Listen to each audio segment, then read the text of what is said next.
is a CBS News special report. United Flight 232 was bound from Denver to Chicago this afternoon when an engine apparently blew up over Iowa. The explosion knocked out one engine and the plane's hydraulics. No steering, right or left, up or down. It's almost 100% fatal every time it happens. Fitch, a flight instructor, was a passenger on the plane and volunteered his services. He wound up controlling the aircraft by adjusting its speed on a harrowing 44-minute descent to Sioux City. Yeah, what you want now, I'll help you. I've got 296 lives in my two hands, literally. And it's the most overwhelming feeling I've ever had in my life. And all I had a chance to do is I just looked up and I said, God, help me get this done. Loss number 2 and some hydraulics. Airplane is emergency controllable here. Controllers immediately cleared the airspace. 9232 to center maintain flight level 290. What will be your intention, sir? Stand by. Seconds later. Center United 232, we're declaring an emergency here. Declaring emergency. And request landing at the nearest suitable airport. By that time, Haynes knew he was in danger of crashing. Sir, we need the works, 232. We're just having trouble controlling the airplane right now. Would you like to go to Sioux City? Affirmative. 232 was cleared to Sioux City. The plane got over the runway, but just before touchdown, the right wing dropped. Out of 296 aboard, 189 survived. NBC's Robert Hager has more tonight on this crash investigation. Investigators feel they know why 185 of those on board managed to escape this inescapable inferno. This is the seating plan of a DC-10. Preliminary information indicates those who were killed were in these seats, almost all of them in the front and in the rear, while those who survived were sitting here, mostly in the center section. Investigators theorize that this first fireball was less lethal than it appeared. A flash fire from aviation fuel sprayed outside the plane. It was brief, and much of the wreckage may have skidded clear of it. Investigators believe the deaths occurred because the front and rear sections disintegrated during the crash, while the center section, its structure made sounder by joints with the wings, remained intact. The cockpit broke off as one piece, also intact, and the pilots survived. Investigators credit the quick arrival of rescue workers on the scene.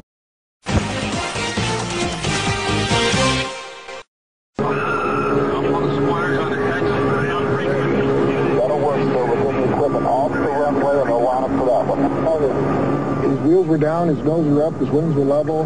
Looked like it was going to be just a fast landing. You know, he'd roll off to the end of the runway to evacuate the aircraft. And I really thought we'd all be home for supper that night. I really didn't think. Of course, it doesn't happen in your town. It doesn't happen to you. At the end of the runway, it's just a wide open field.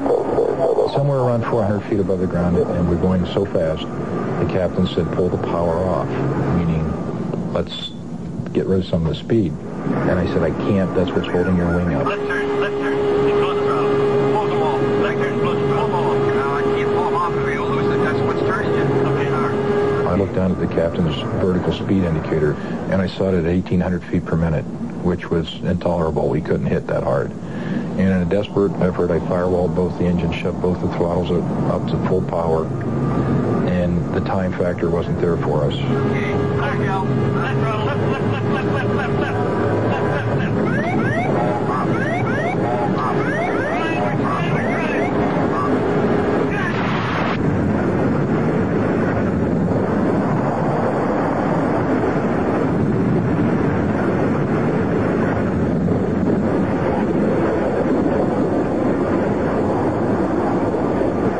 Everybody saw the airplane on final, and it's like, man, he's going to make it. And I mean, everybody was just stunned when it hit. I mean, we couldn't believe it. It was like slow motion. The plane was probably going 220 knots, and we knew it was going to hit hard. But we expected him to make it. For 30 minutes, I built up inside me this wall saying all these people are going to die, and all of a sudden they're all going to live. And then think again, suddenly they're all going to die again. And I just felt like my heart had been ripped out.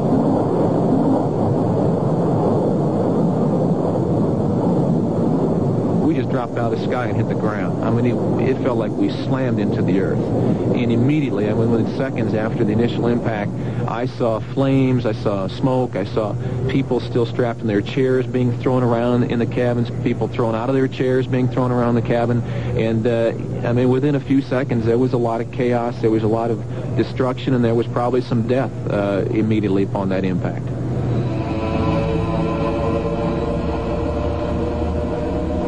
I saw the corn stalks going by Captain Haynes' window, and the strangest thought crossed my mind is, my God, they really do grow up that tall in Iowa. And of course, the bad news was that a normal DC-10 captain sits 22 feet in the air, and I know they didn't grow it that tall, so I knew that something bad had probably happened to our undercarriage or our landing gear. I remember tearing of metal. I remember now very loud shrieking engine noise. Noises that you've never heard before and you hope you never hear again. It was horrendous. These strange, shrieking noises. And we went straight ahead for a period of time, and then we veered to the right into a soybean field. And it's almost as if somebody had kicked you from behind, and you could feel your body, your whole body went forward as if you were going over the top. When we started to go over, I was like, I don't want to do this. I know this airplane is starting to roll. I felt heat, humidity, and debris, and after that it was just one of the most, I can't begin to describe in words how violent it was after that. I couldn't hear anything, I couldn't feel anything, I couldn't smell anything. Nothing was working except my mind. It was like total body detachment or being in a protective cocoon. I then realized that 2/3 of me was suspended in fire, and I felt this is it. This is how I'm going to go. This is how I'm going to die. Get to the plane crash. Get to the plane crash.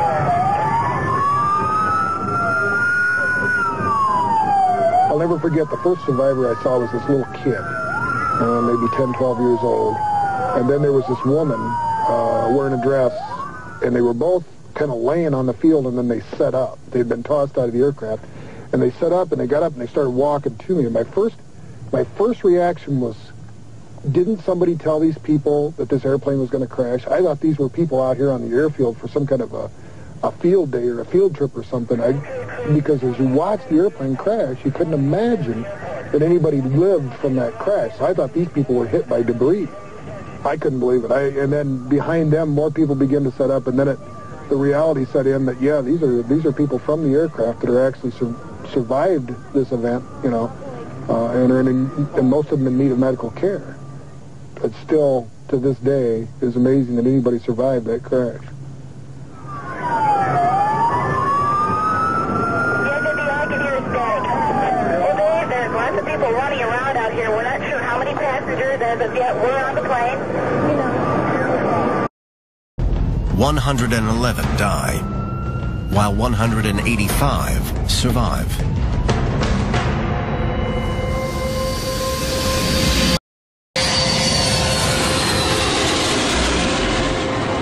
The flight took off from Denver and was heading for Chicago. The captain at the controls that day was Al Haynes. We'd been flying about an hour. They'd served us our lunch, and we were just about over, just north of Sioux City, Iowa. And all of a sudden, this big explosion took place. It was a complete shock. There was no warning whatsoever. I thought a bomb had gone off. It was very, very loud. Jan Murray Moore was a flight attendant in the first-class cabin. It was very obvious that something was terribly wrong.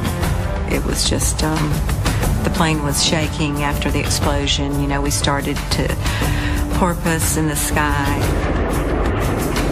The noises were just incredible. I mean, it was obvious that we were in really, really bad trouble.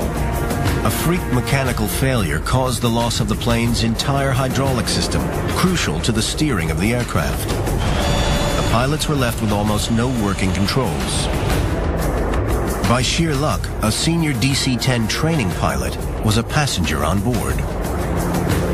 Denny Fitch was riding in first class, and I was working in first class. And so I went to him, and I kneeled down very quietly, and I told him, I said, we've lost all hydraulics. And so I said, would you go back up front, ask the captain if there's anything I can do to assist him. I'm a DC-10 trained check airman. Well, of course, as soon as we heard he was back there, he's an instructor. He's very familiar with all the procedures and all the... Get him up here right now. I went up to do the throttles, and right before I touched the throttles, I simply said, God, help me get this done. Denny now felt the enormous weight of responsibility for the people on board. I got in position to fly it, and I put my hands back on the 2 remaining throttles that we were using, and I really felt the shock go through me, and it became abundantly clear to me then that, dear God, I have 296 lives in my 2 hands. The DC-10 was rising and falling in the sky, while the pilots struggled to keep it level. Al and Denny knew they had to make an emergency landing, and the nearest airport was Sioux City. United 232 Heavy, Sioux City. We have no hydraulic fluid, which means we have no elevator control, almost done, and very little aileron control. I have serious doubts about making the airport. One of the questions people ask me is, why do you go to Sioux City? And I honestly said, that's where the airplane went. And we just kept it flying till it got there.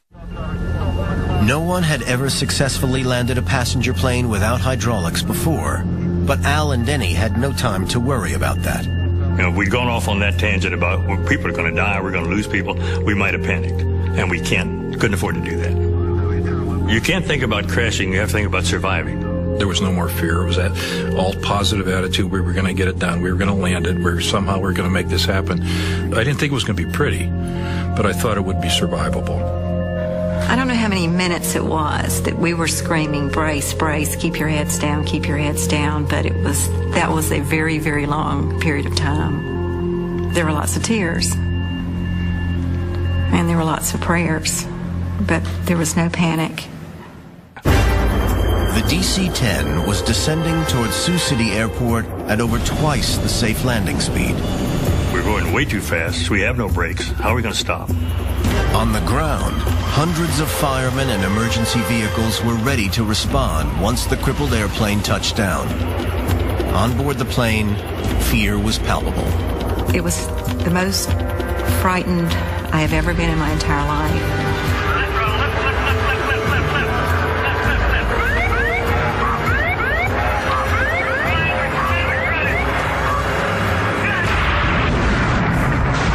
Very hard. It was rapid, it was fast, it was violent.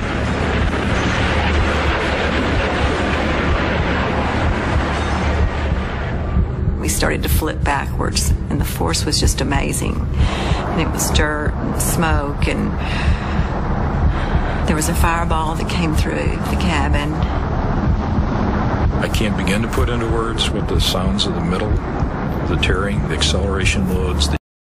And like a pencil, we just snapped off, and the cockpit became a 200-mile-an-hour ball rolling. And the rest of the fuselage went on its back and slid into a cornfield on fire with people in it.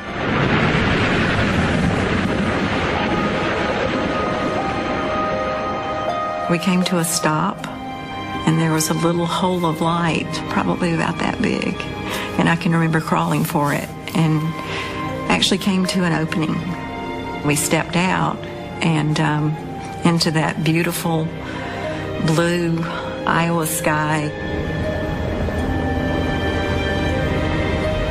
And I thought I was in heaven. Miraculously, 185 people on board survived the crash. Al Haynes had lost consciousness, and when he awoke in the hospital, he had no idea of what he had been through. TV came on, and here's a picture of the airplane approaching the runway and hitting the runway. And I asked my wife who that was. It was a terrible crash. Who was that? And she said, it was you. And I couldn't believe it. I couldn't believe anybody survived that crash. There was this terrible sounds, tearing of metal, G-loads. There's yaw to the right. Simultaneous with that change of direction was this sensation that something was like drop kicking your backside. You could feel yourself coming up and over, head over heels. We ended up in 4 distinct pieces. We landed with the right wing down.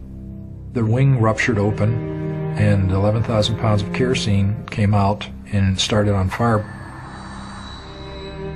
The wing that dipped on landing, that was the wing that was always going down? The right wing, yeah. The damn thing always wanted to go down. The engine itself was totally demolished by the impact because it smashed into the ground once the gear fell. The tail broke off and tumbled down the runway at 200 plus miles an hour with people in it. The airplane was in a cartwheeling motion because the engine on the left wing is now running at maximum power, like a pinwheel. It's just causing the airplane to rotate because the engine's pushing it around. When the tail broke off, the airplane is much heavier forward, so the airplane is now coming up in the air like a seesaw that somebody got off. The cockpit is getting pointed straight to the earth, and we skipped like a pogo stick. The first skip, when I saw the windshield go dark brown and green and I still felt the air conditioning, we were still integral to the aircraft. The stress caused the cockpit to break off like a pencil tip. The main wreckage slammed on its back and slid into a cornfield across an active runway, burning there. Debris everywhere. What seemed like an eternity was in fact 30 minutes before we were found. Our engineer, Dudley DeVork, was able to get his hand up through some wreckage, and somehow he drew attention to somebody driving by. The guy said, "What is this?" "It's the cockpit. There's 4 of us in here." The Air National Guard brought a forklift truck with chains and tried to lift it so that the fire rescue people could climb underneath and cut us out of our seats and get us out of there. The cockpit had become so dismembered that it was basically a pile of trash. Whenever they lifted us with chains, it compacted us in tighter. We'd scream in pain because it just made it worse, so they put you back down and then try to rearrange chains. I felt a hand just tap me on the chest. "Don't worry, buddy, I got you. You're going to be fine. We got you." And salvation.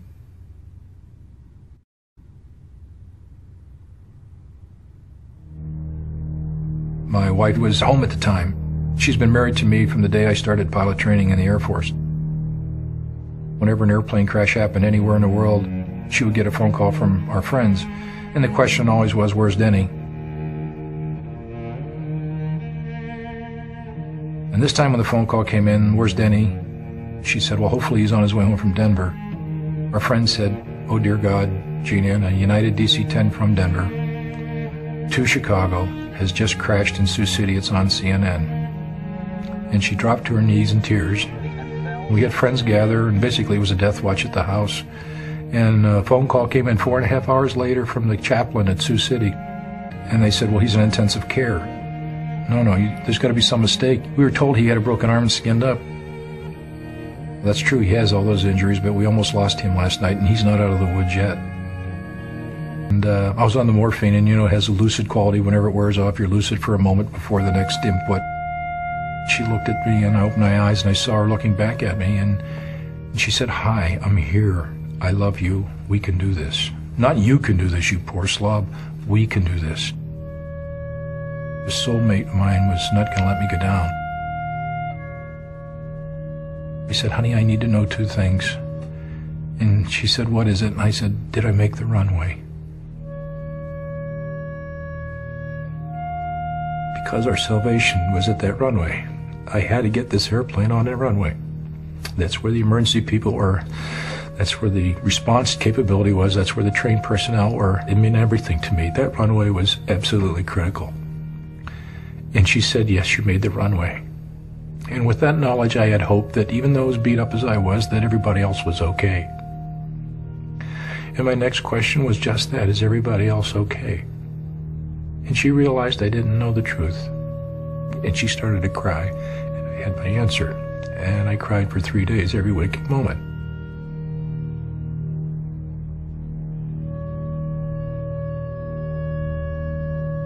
There's 112 people that did not make it that day. Some of them I knew, some I didn't. And I would have traded gladly my life for theirs, because I had the responsibility in my eyes.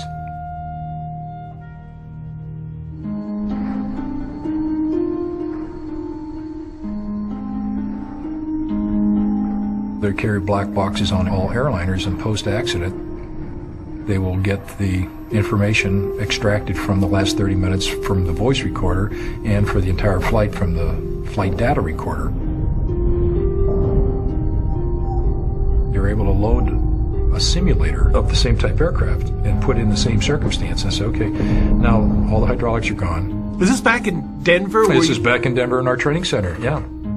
They had a pilot from McDonnell Douglas Corporation, one of their test pilots, and one of United's management DC-10 pilots, Gordy Carter, to see if there's some methodology that can be taught to other pilots should it happen again.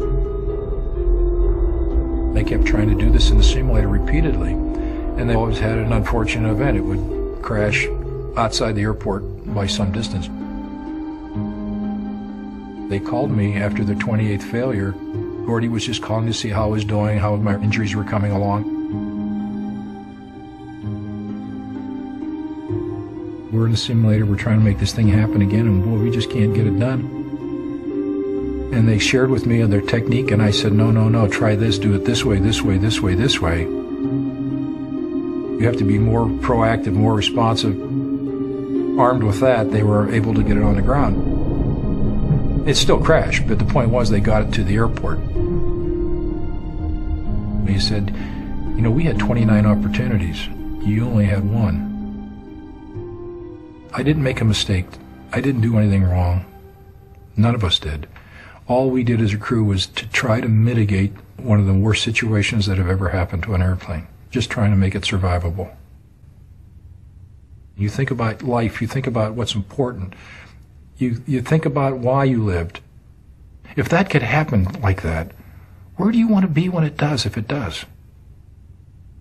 I guarantee you that if you ever find a moment in time where you think your end is near, you will think of the people you love.